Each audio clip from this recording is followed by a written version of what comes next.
안녕하세요. 최빈나라 소장입니다. 봤으면 좋겠습니다. 딱 끊어내지.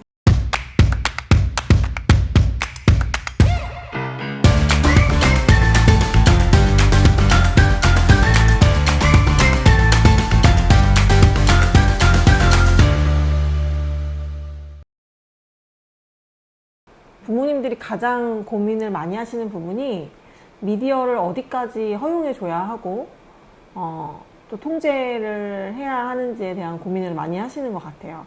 왜냐면 사실 부모님들 마음으로는 게임을 시켜주고 미디어를 보여주고 싶으신 부모님은 없으실 거예요. 그런데 요즘에 너무 많은 친구들이 게임에 노출되어 있고 미디어에 노출되어 있는 시대다 보니까 우리 아이만 통제한다고 해서 되는 것도 아니고, 친구들 사이에서 우리 아이만 너무 모르고 있는 상태면 소외감도 느끼는 것 같고 같이 어울리는 데 있어서 어려움을 느낀다라는 질문을 가장 많이 하세요. 그러면 저는 어떻게 답변을 드리냐면, 아이의 어떤 기질과 특성에 따라서 제가 좀 솔루션은 다르게 드리는 편이지만 통상적으로 A안과 B안을 제가 드리는 편이에요. A안은 아이가 미디어에 그렇게 크게 관심도 없고, 그리고 게임에 있어서도 집중도나 몰입도가 높지 않은 친구들은 하루에 제한 시간을 주시고 조절할 수 있게 해주셔도 도움이 돼요. 그런데 우리 아이가 미디어의 의존도가 좀 높은 친구고 본인이 스스로 절제하거나 통제하는 것에 어려움을 느끼는 친구일수록 미디어와 게임은 가급적이면 통제를 해주시는 것이 가장 좋다라고 제가 솔루션을 드리는데요. 제가 B안에 대해서 조금 더 깊게 설명을 드릴게요. B안은 제가 되게 ADHD를 가지고 있는 친구들 부모님에게 드리는 솔루션입니다.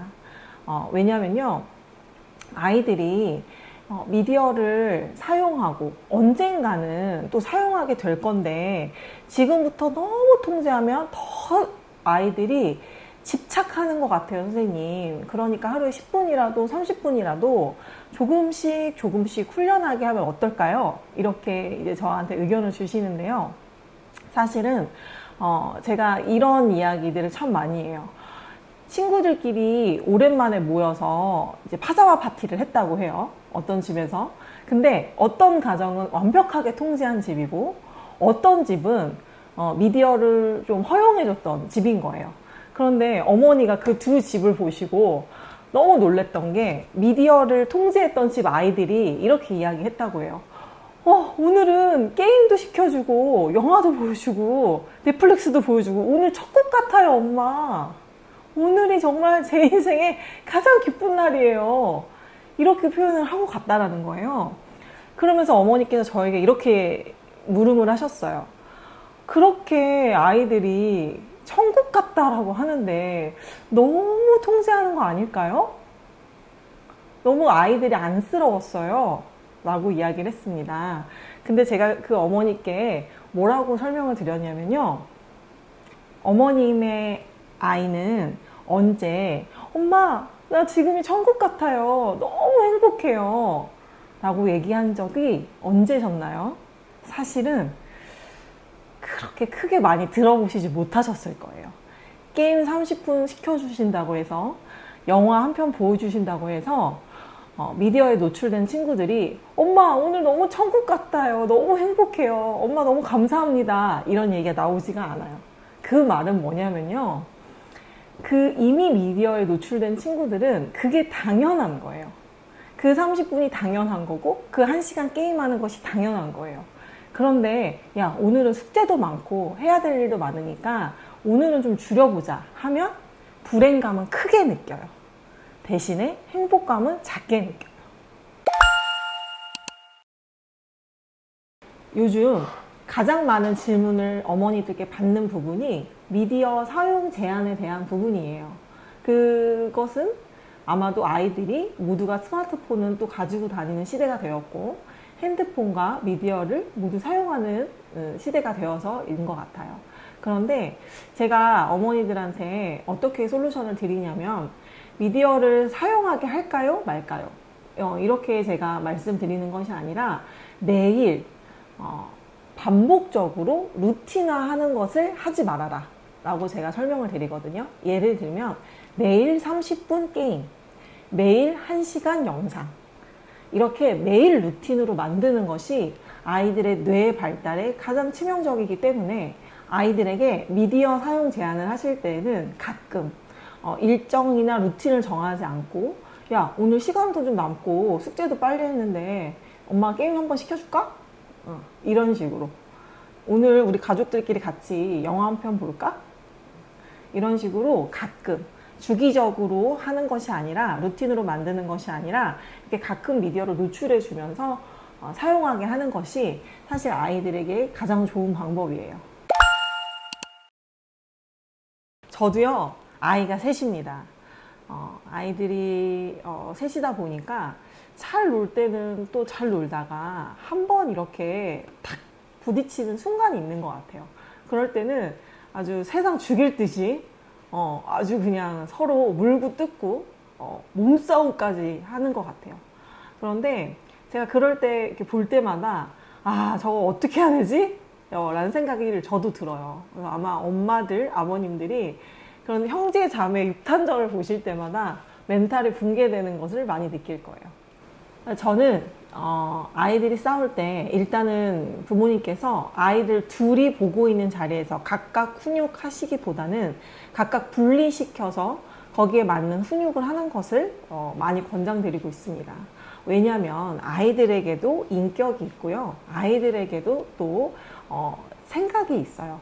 그러다 보니까 서로가 지금 감정이 안 좋은 상태에 있는 형제들을 나란히 세워놓고 너가 왜 그랬어? 너는 또 왜 그랬어? 이런 식으로 이렇게 계속 훈육을 하시다 보면 사실 아이들은 억울한 감정이 생기게 되어 있어요. 내가 이래서 이런 건데, 누나가 먼저 나 때려서 내가 이렇게 한 건데, 각자의 항변이 다 있거든요. 근데 그 둘을 나란히 세워놓고 너는 무조건 건들지 마, 너는 누나가 얘기하면 대들지 말고 때리지 마, 이렇게 하는 경우가 많잖아요. 근데 사실은 그렇게 하시면 사실 장기적으로 볼 때는 또 반복되고 또 반복되죠. 그래서 싸움은 일단 벌려놓으시고 둘째나 첫째에게 잠깐만 기다리고 있어, 엄마가 얘기하고 올 거야. 그리고 분리된 공간에서 둘째든 첫째든 어떤 상황이었는지 엄마한테 한번 설명해봐. 이렇게 훈육을 해주시는 게 좋습니다. 또 두 번째는 뭐냐면요, 가족 안에서의 서열이 되게 중요해요.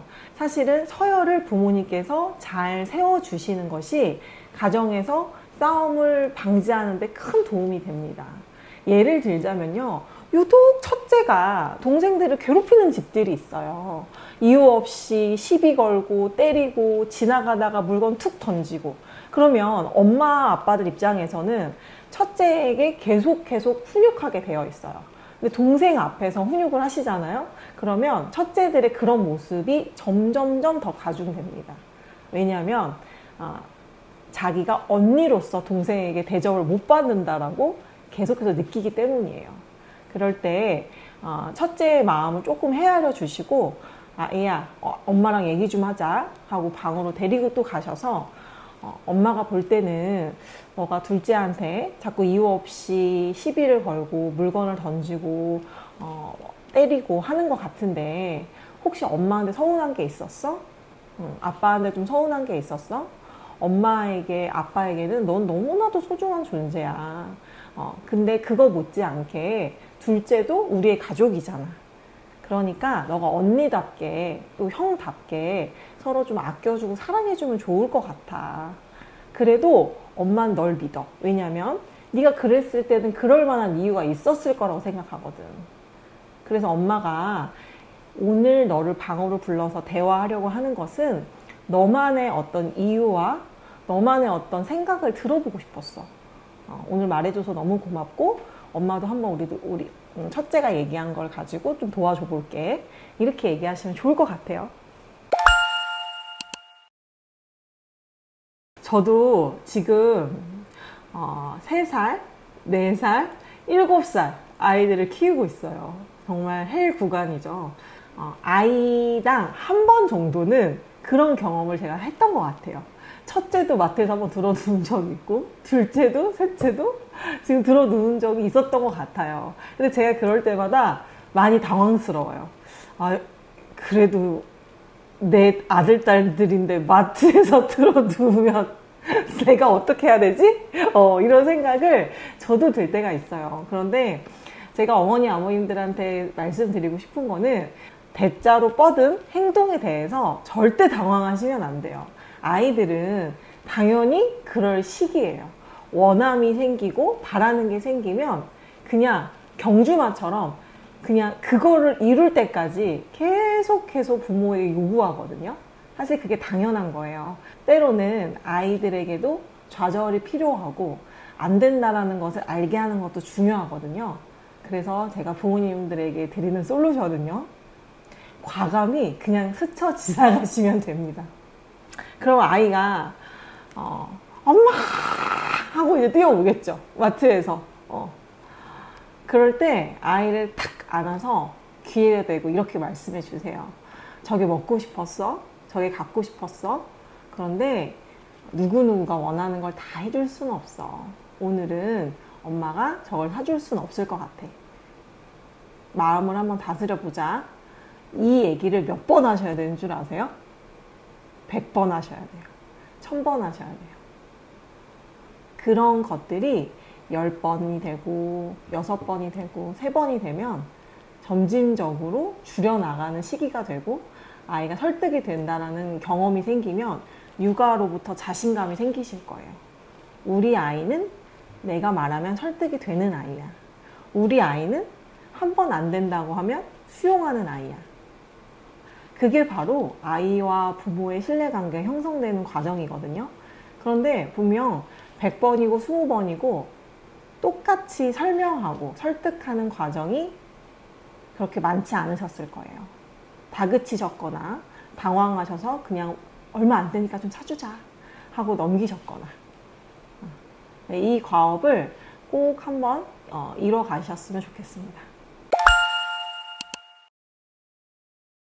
또래 집단에 어울리지 못하는 것을 부모님이 목격하게 되시면 굉장히 마음이 아프고 또 마음이 쓰이실 거예요. 가정에 이렇게 보시면 두 가지가 있는 것 같아요. 하나는 집안에 문턱이 높은 집들이 있어요. 그 말은 뭐냐면요, 우리 집에 누군가가 오고 가고 하는 문턱이 높다라는 거예요.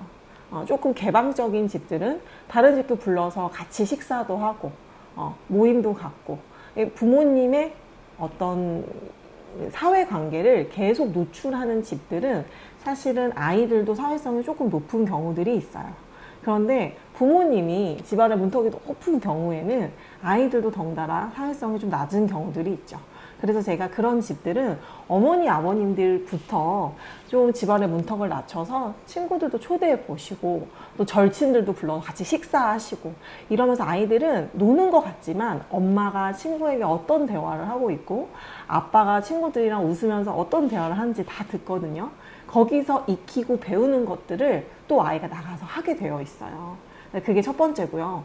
다음으로 두 번째는요, 부모님이 사회성도 좋으시고 집안의 문턱도 낮으신데 아이가 좀 의기소침하고 또래 관계를 맺는 것을 좀 힘들어하는 친구들이 있을 거예요. 그런 친구들은 되게 기본적인 본인의 기질이나 특성도 있을 수 있지만 또 이렇게 깊이 상담을 해보면 부모님과의 양질의 시간으로 굉장히 많은 부분을 충족받는 친구들이에요.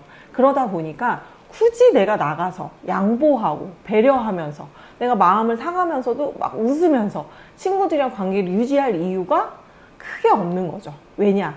집에 돌아오면 친구보다 더 재밌게 놀아주는 엄마 아빠가 있거든요. 엄마 아빠랑 대화하면 너무 편하고 행복해. 내가 굳이 양보하지 않아도, 내가 굳이 배려하지 않아도 엄마 아빠는 너무 사랑으로 나를 수용해 주시니까. 그래서 아이들이 친구 관계에 에너지를 쏟지 않는 경우들도 덜어 있어요. 그래서 제가 그런 가정에는 어머니, 아버님 둘이서만 좀 노세요.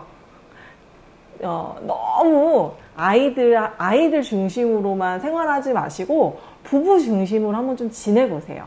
그리고 아이에게 좀 공간을 만들어주세요. 외로움의 공간, 대화 상대의 공간. 그러다 보면 아이들은 저절로 또래를 찾게 되어 있거든요. 그래서 제가 이렇게 솔루션을 드릴 수 있을 것 같아요.